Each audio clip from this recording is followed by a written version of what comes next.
Look what we putting on.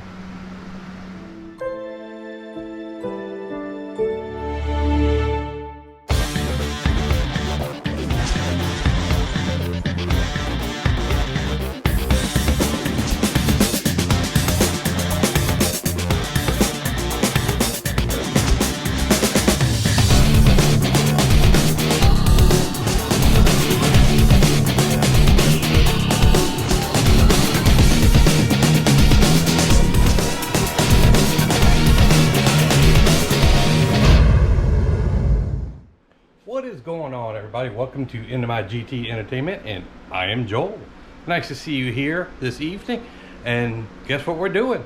We are putting the AFE cold air intake on Nightwing. Yes, we're finally getting around to doing some of the modifications that I've had laying around here, so we're going to go ahead and get that started. The first thing I'm going to do is unbox everything, show you that what comes into the kit, the directions and whatnot, before we even get on hand with the vehicle. So let me go ahead and start unboxing that, and we'll go from there. See you in a minute. All right, everyone, so what I went ahead and did was I put everything out on the table, looked at the directions, and see if I had all the pieces parts. So let me show you what I got going on. Alright, right here is the parts list and the directions, and I went through everything to make sure that I had everything that it was requiring. As you can see, everything is kind of spaced out on the table.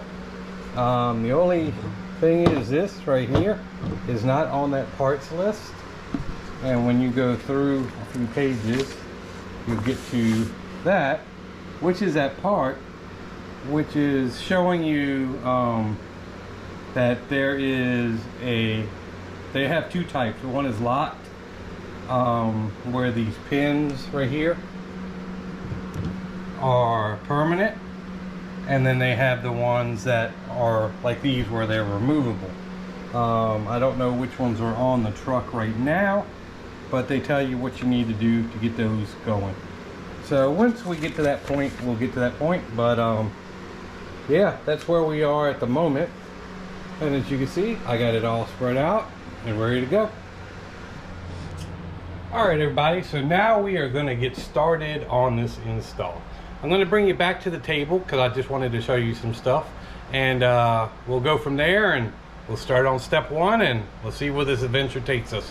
There is some stuff I'm worried about, but everybody says it's cool. It just takes a little while. If I had an extra set of hands, it would probably be easier, but I don't, so we're gonna rock it out. All right, see you in a sec. All right, coming back to the table, as you can see, I got all my tools and equipment out. That box has a tool that I'm gonna need for later. I'll show you what it's about. Got all my extensions and ratchets, all the parts, and then I did go through the parts list as you saw earlier. I have everything. It is all here. So we're going to go ahead and start with step one, which says is to take off the strut tower brace. I am not going to do that if I can, just for the fact that I have the actual hood struts, and they are tied into that bolt that goes into this. Normally, if you do not have this set up, then you would just unscrew it and go from there. I still may end up having to do it just in case, because the first parts are down up in there. But hey, you know what, I got a light, let me use that, right? So down, following this tube down in behind there, you see that little clamp that needs to come out. So I'm going to work around it. It may work, it may not, but first step is to take this off. In the rest of the video you may see it and you may not, I don't know. So let's get going. Just in case we do not do step one, step two is to take off that clamp, the one on one side of the box and the one I just showed you that goes behind the strut tower brace. So we're going to go ahead and see if we can knock that out real quick. And just for y'all to make fun of me a little bit, I am 5'5". My truck is lowered a little bit, but I still have to use a little step to get into where I want to be. So that way I'm higher up and can look into it. So, haha, funny, but hey, we got to do what we got to do. So let me get back to this. Okay, as you can see, I did move the strut tower brace. It did make it easier to get to the part off of here. So as you can see, I got the JLT also, so it just kind of slipped in between it. And the new one will be going the same way. So, yep, that part is done. Now it's coming over to the fun side. So I'll show you what I mean in a minute. Okay, the very next step is to pop off the clamp. And then you have these hoses connected to it. You need to disconnect those hoses off of it. And then once I get that done, I'll show you what's next. Okay, now that you have loosened this part, right here, you have these push pins. It's push and out.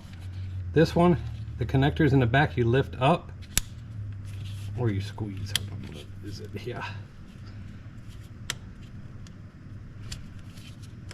Lift up, yep, and then it pops off. And then you got another one right here, which is a push.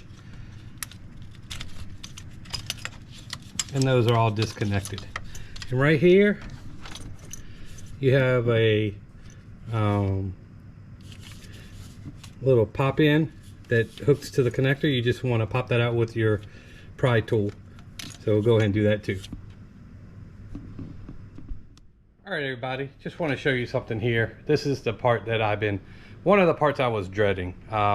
It's not, if you bought the right kit, it's not that important, I suppose, to try to preserve it, but I'm going to try to anyway. This kit did bring the other part that I need, so if it breaks, it breaks and we're okay. But let me show you what I'm talking about. In this part right here, you have where it's talking about the crankshaft vent tube with the orange connectors. Now, as you can see, maybe you can't, but right there, I have an orange connector. Those are permanent connectors. They do not come on and off. I don't know why Ford did that, but there is workarounds, and I'm going to try. If you get your little your pick tool and just slightly lift up on this and pick around, you'll hit the tabs, and that'll lift it up. If you end up breaking it, what's going to go there later is this one right here. So as you can see, we do have a replacement, but I'm going to try to preserve that just in case. So let me go work on that. I'm probably going to use a couple 4-letter words that don't need to be on this camera, but let me go ahead and do this, and then we'll move over to the next part. See you in a sec. Surprisingly enough, guys, I got it off with not any issue and not breaking it. So as you can see, it is still intact. I know it's a little crooked, I can't. So yeah, so what I did in here, if you get your little pick tool and just roll around, you'll hit the little tabs that are in there and it'll open up. So that's good to go on that side anyway. So now the fun part comes where I need to take this tube off of the turbo down there, and I'll show you what I'm talking about. 1 second. All right, what it's talking about here in number 13, use tongue pliers to loosen the clamp off the turbo. Well, if you look, it's right here. It's a little bit to get to, but there is a tool. I showed you that box earlier. I'm going to show you that when I get around to it, but that is the next step. So let me go ahead and get prepared for this madness. All right, everybody, now that you see I got the pipe out, I'll show you the pipe in a second. The turbo is right there, if you can see it, I guess. Oh, let me get a little sideways. There you go. So that's what was hooked to it all the way around. and then up here, and then that is the Mad Creation. So we're off to the next step. Stand by for a sec. Just a quick sub note. This is the piece that hooks to the turbocharger. It's a little compressed right now, so I can't really show you how this works, but this is the tool that helps you get it off. What it does, you see the two ends? You get those around these clamps. Like I said, the rubber has nothing on it now, so it's kind of out further than what this will go. But it'll clamp onto that, you squeeze it, it'll clamp, and you pull. And that's pretty much it. Now, it's not as easy as it looks as explaining it, but you know, it got the job done. Alright guys, next step is disassembling the air box. So you can see the clips on it to take the top off, and then there's a sensor right there. I'll show you on the actual box right there. Just got to unscrew that and pop it off, and then start disassembling. Alright, so now that you got that off, you got your AIT sensor over here, so be careful with that. You took that off the back of the box. Now you got to unscrew the 10mm and then dislodge the inlet tube from where it's getting the air from. And these just kind of push in, and then you just do it. It's just be easier once you get the box upright. So we'll go ahead and do that real fast. So yeah, it's coming together. All right, kids. So now we're at this point. The box is out, and as you can tell, I don't have a blowout valve anymore because the 22s, they took it out, so it's recirculating. But anyway, neither here nor there. So now that the box is out, you got to come over here, and on the box right here in this corner, there was a rubber grommet with a metal sleeve in it, which is right here. What you want to do is take that out, and if you can see the illustration in there where that hole is, you have to go ahead and put that in that spot. So we're going to go ahead and get that taken care of now. All right, so now the metal sleeve is in there with the rubber grommet. As you can see it from the inside, it is at the very top. Let me put you in the right spot, right up there. And this is how the box is going to mount back down and over that, and then use that same 10mm that you took off the old air box to put on the new air box. So I'm going to go ahead and get that started now and show you what it looks like when it's on. Okay everyone, so now the filters are in. Now we're going to start with the tubing, hooking up some of the wires. You may want to keep an eye on how you want your wires ran, because this one is going to come back over to this side now. So things are going to be running a little different than they were prior to. So just to keep it neat and orderly, not have wires just jumping all over the place. So just something to think about. And let me go ahead and start with the next step, which is right here. Going to put in the grommet, and the AIT goes into that spot. So we will get that done here real quick. Okay, now you see that this is done and complete. You have the grommet and then the sleeve that goes in it, and then you want to make sure that that little tab is pointed towards the inlet tube to get the right set readings. I found out that probably putting a little bit of soap, you know, just to get it lubed up a little bit, will help you get that in and not have any issues down the road. Moving on. Okay, now it is time to start putting things together. We got to do this grommet, or sleeve, I guess you would say. It's not a grommet. There's a side that goes to the turbo, and there's a side that goes to the inlet tube. So you want to make sure that you got it straight. If you look at it right there, kind of shows you which way it goes. I still have it in the wrapper, but once I get it out, I'll show you. And then you want to orient the bolts to tighten down the bands, so it makes it easy for you to do. So let's go ahead and get that done. And that goes right there, where that hole is, right up in there. So let's get it going. Okay, as you can see, the coupler is now in there. The back is snug, the front is still loose a little bit, just a little bit tight to make sure it didn't fall off. But we're going to go ahead and go to the next step. I think it's putting in this side of the pipe, so we'll go from there. Alrighty, we got the first half on. It tells you to cut the little connectors over here. What I did, I let go of one, and then you got to think of how you want to route your wires so they're not just everywhere. I do have the JLT wool separator, so what I did, I kind of incorporated it with the same run, and then it goes under the box and then comes out under here and comes over here, so that way it just isn't a thing of wires just everywhere. I guess now we go on the next side. It's a little time consuming when you're doing the video and doing this, so if y'all don't mind hitting that like button and subscribing, because it does take a minute to do these installs. As you can see, almost halfway done. We're gonna go ahead and get the other side tackled now. That's supposed to be the harder side, so let's do it.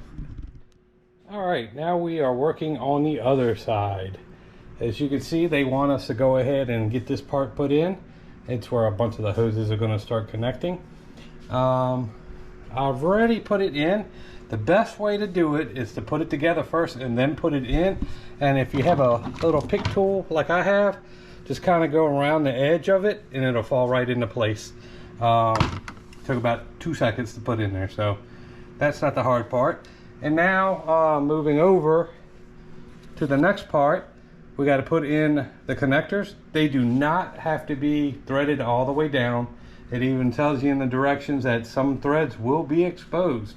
So do not go butt crazy and tighten it down like you lost your mind. So let me go ahead and get these put in. And just to let you know, this one is a 20 and the small one is a 17. Again, don't over tighten them. Going in for the kill now.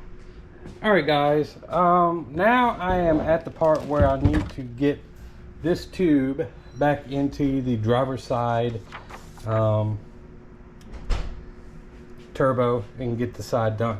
Well, I've noticed in other people's videos that they have been putting 1-inch chair foot on this blowout or vent tube or blowout valve or whatever it's for.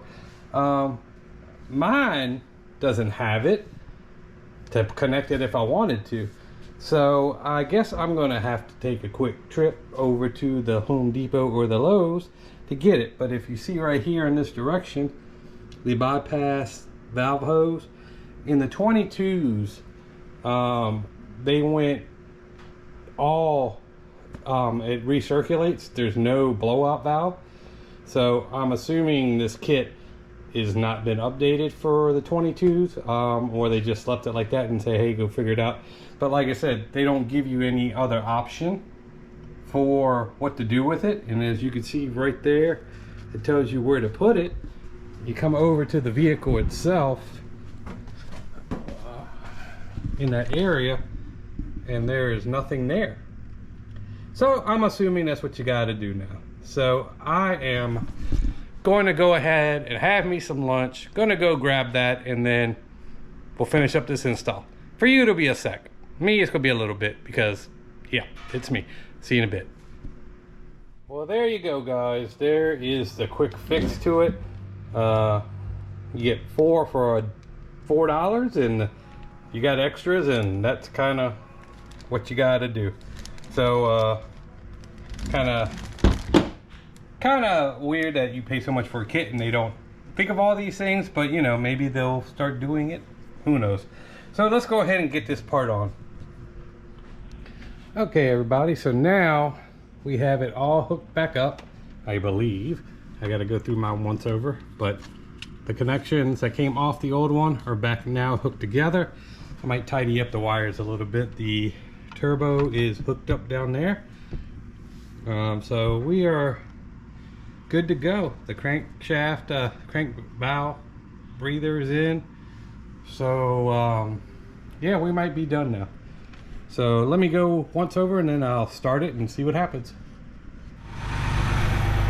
All right, everyone. Well, we have finally got it running.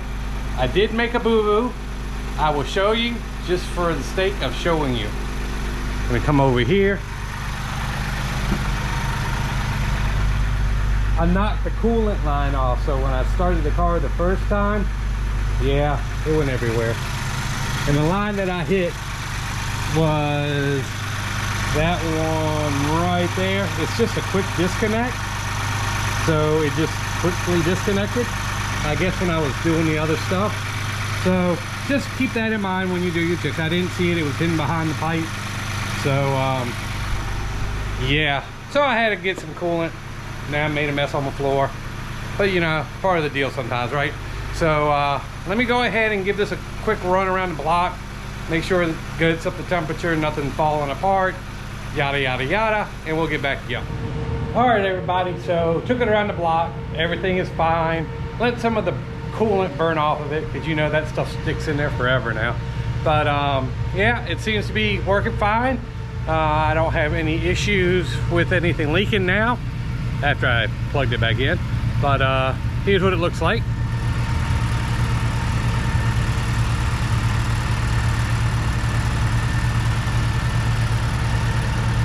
Not too bad. Pretty much a lot of people that have this already know, but like I said, it wasn't. The worst part was off this side of the turbo. I'm sorry, it's a little noisy because I got electro running in the background and whatever, but like I said, I kind of tidied up some of the wiring, and I went ahead and put on the Steeda strut tower braces. I had the other one off. I went ahead and put this one on instead. So that's on there now, so not too bad, not too bad. So yeah, that is the install for today. Let me go ahead and close it out for y'all. All right, everyone, that is the video for today. Nightwing has got a new intake today, got new exhaust on Friday, so it's been a kind of busy day, or a weekend for, I guess, Mr. Nightwing over there. But I'll let you know about how the intake is. It should be fine. Like I said, once I get my downpipes and my intercooler put in, then I'm probably going to go ahead and get it retuned, and that's when it'll shine. You could probably get about 5 horsepower more with that intake feeding into the turbos. So we'll see how it all goes. But hey, if y'all have any questions, leave them in the comments. Like I said, it's kind of a lengthy process by yourself. If you got a 2022, when you do the passenger side, excuse me, the driver's side, you don't have that bypass valve anymore, so you have to get something to block that, unless they make a kit now, a newer kit that has that in there. Like I said, most people use, like I did, the a 1-inch chair stopper, you know, you put on the bottom of the feet, so that way it doesn't slide around. That's what's in there now. Cost you $4 for 4 of them, so you got plenty to give around, right? So like I said, there it is, it's done, and we'll go from there, see what the next project is. We'll talk to you later. Peace.